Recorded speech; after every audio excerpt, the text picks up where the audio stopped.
In the years that I've lived here in Northwest Connecticut, I've had a long-running love affair with one of the great voices of our New England forest, the woodthrush.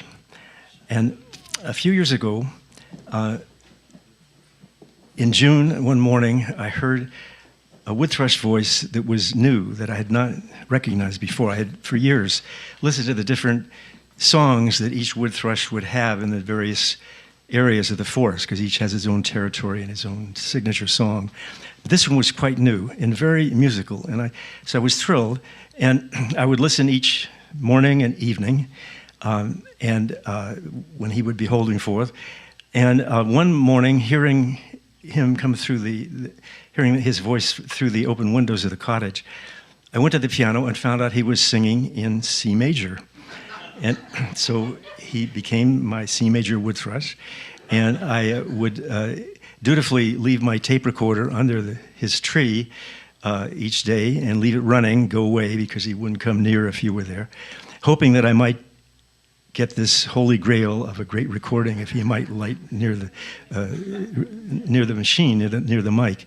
And so he graced our woods all summer, and late August, we heard him no more, and his job for that season was done, and he headed back south to wherever it was, in Costa Rica or Central America, where he spends the winter. The next June, I was thrilled one morning to hear he had come back and singing the same song in C major.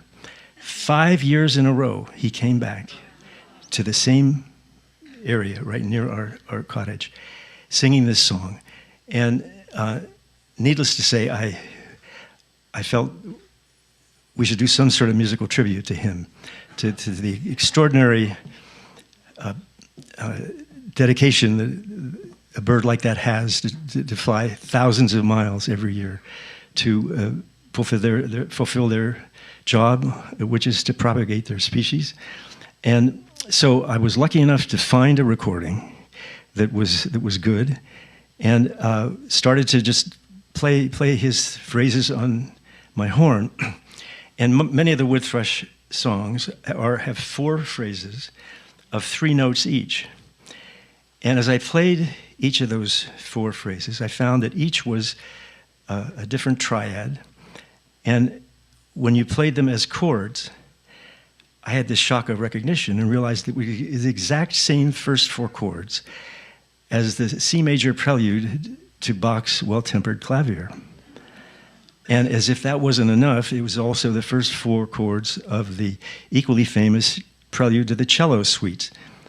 And so I thought, this is a coincidence beyond anything I can imagine, some kind of musical miracle.